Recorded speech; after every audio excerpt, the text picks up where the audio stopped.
I have literally never been more torn with the decision of which new iPhone should I buy. I am paralyzed by the paradox of choice. Now, I'm sure this is not the first or the last iPhone recap video you're gonna watch, but I don't wanna spend too much time focusing on the nitty-gritty specs because you could go to Apple's website and sort of get lost in all this information. There's a lot to unpack from this event, but I wanna try and keep this video to my sort of thoughts. I've been an iPhone owner for over 10 years now, and I just have never seen Apple showcase 4 new products in one event. And I guess I'm making this video to help me make my decision as to which new iPhone I'm gonna buy, and I'll explain. Before we get into the iPhone stuff though, I just wanna give a shout out to the HomePod Mini. $99 seems like a great price for that thing. I'll probably end up pre-ordering it because $100 is not crazy to spend on something like that.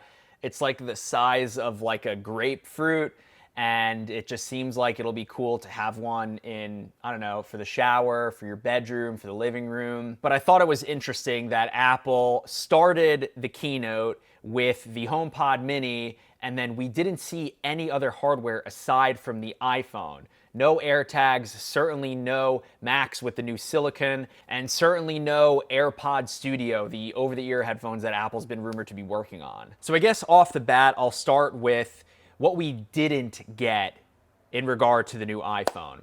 No USB-C port, although the new iPhones come with a USB-C cable. The new iPhones do not come with a power brick or the headphones. And the new iPhones don't have a 120 hertz display, and these new iPhones don't have Touch ID. Will we see a 120 hertz USB-C in-display fingerprint reader in the iPhone 13? Probably. All right, let's just get into it. So Apple today showed off 4 new iPhones. There's the iPhone 12 mini, there's the iPhone 12 regular, then there's the iPhone 12 Pro, and then the iPhone 12 Pro Max. I'll just say it, I am extremely compelled by the iPhone 12 mini. It's got a 5.4-inch edge-to-edge display, and looking on Apple's website at the comparison tool, this thing just looks absolutely tiny relative to the large screen phones that we all have today. It's just funny looking back. Imagine you told someone that a 5.4-inch screen iPhone was going to be a mini iPhone when we had, 3.5-inch iPhone 4s. But man, how the times have changed. I remember getting the iPhone 6 Plus and using it and just thinking, this is way too big for a phone screen. Why did we move away from, regular normal size phone screens? And here we are, we see Apple, their presentation when they pulled it out of the briefcase, that was great. Love to see it. Personally, yeah, I've been waiting a long time for Apple to shrink the iPhone screen size, and they did. And that's probably gonna be the iPhone I get if I can resist getting the 12 Pro Max. Okay, new features that are in all of these iPhones. The design is new. They have a boxy design now. I think it looks like you'll be able to stand up the iPhone on its side. I'm getting messages as I'm recording this video. So the design is new, which is nice to see. We still have the notch. That kind of sucks, but hopefully it goes away eventually. All of these new iPhones are using a new coating chemical formula for the glass, which Apple says is 4 times stronger now. I cannot wait for Zach's durability test with these new iPhones. If you watch Jerry Everything, you know what I'm talking about. We all know how fragile these phones are, especially with a glass back and front. So hopefully these stand the test of time better because they're more durable, but again, we'll see. So new body, new glass. There's also new colors for these new iPhones. I am very attracted to the blue variants, although the green iPhone 12 and 12 mini is pretty cool, but specifically the Pacific Blue iPhone 12 Pro and 12 Pro Max, it seems like it's a successor to the iPhone 11 Pro and Pro Max Midnight Green colorway. I really like it. Also new in all of these new iPhones is MagSafe. So Apple put a ring of magnets inside the back of all of these new iPhones, and they have a new line of accessories, and you'll be able to just snap the charger or snap their new little wallet thing to the back of the iPhone. Based on what we've seen from the rumors, those magnets look really well placed, and Apple does magnets really well. If you have an iPad Pro, you know this. There's also a new chip inside all of these new iPhones. Now, all 4 of these iPhones are getting the A14 Bionic chip, which is awesome to see, and this thing looks like it's going to be an absolute beast. Every year, Apple is just somehow able to one-up themselves with their chips.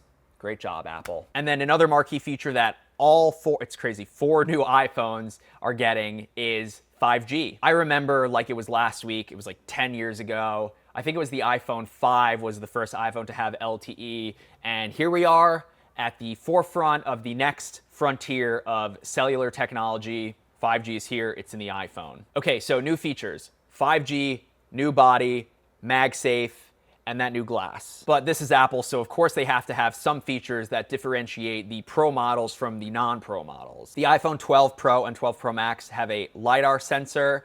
It'll help with augmented reality, it'll help with low light videography and photography. It'll help with focusing when you're doing said photography and videography. The iPhone 12 Pro and 12 Pro Max also have 3 cameras like the iPhone 11 and 11 Pro, whereas the iPhone 12 and 12 mini only have 2 cameras. They have the wide and then the ultra wide. And then I know I said I wasn't gonna get super specific about specs, but Apple, it feels like Apple hasn't done this in a while, but the 12 Pro Max has like a few very select features that only exist on that phone. In particular, the wide camera in the iPhone 12 Pro Max has sensor shift optical image stabilization, which means that the sensor itself is the thing that is optically stabilized and not the lens. Is this gonna make a huge difference? I don't know, I haven't used it yet. Another nuance, the 12 Pro can do 4x optical zoom, whereas the 12 Pro Max can do 5x optical zoom. Is that a deal breaker? I don't think so. Apple's also doing something it's calling Apple Pro RAW, and that's only on the iPhone 12 Pro and 12 Pro Max. And then these Pro models can also shoot 4K 60 FPS 10-bit HDR video, which is just honestly insane for a phone. Is it necessary to have one of those in your pockets? I mean, it's cool. Also, finally, the entry size for the iPhone 12 Pro and Pro Max is 128 gigs. You can get the 12 and 12 mini starting at 64, which in 2020 is just, there's a few more things here. The screen resolutions got bumped up. The phone is actually a little bit thinner, but again, I suggest watching probably a dozen more YouTube videos on these new phones or just going to Apple's website and checking out the comparisons yourself. There's a lot to unpack. But I think personally, again, for me, if it isn't crystal clear already at this point in the video, I don't want a bigger iPhone. I wish that Apple made an iPhone 12 Pro Mini. Like, I want 3 cameras, I want LiDAR, I want 10-bit HDR videos, but I don't want to carry the 12 Pro Max is 6.7 inches. Like, show that to the world 7 years ago, and people would have been like, that's a tablet. I mean, it kind of is. So which iPhone am I getting? I don't know, it's weird. The pre-orders this year, it's weird. It's the 13th today. I'm filming this video a couple hours after the event. Pre-orders for the 12 and then 12 Pro go live this Friday, and then they ship next Friday. But then the 12 Pro Max and then the 12 Mini, pre-orders go live November 6th, and then they ship a week later. It's a strange staggered release, but we've seen this before when the iPhone, I think it was the 10 and then 10R, I think the 10 shipped like a month later, but I mean, whatever. So as it stands right now, after pouring my thoughts into a video and on Twitter and live on Twitch, the iPhone 12 mini is the most compelling device to me because, again, I don't want to carry around such a big phone. Anything to make me use my phone just a little bit less during the day, I'll take it. So I'll turn it over to you. What iPhone are you rocking now? Are you pre-ordering the new one? I am going from an iPhone 11 Pro 512 to a iPhone, again, as it stands now, to an iPhone 12 mini.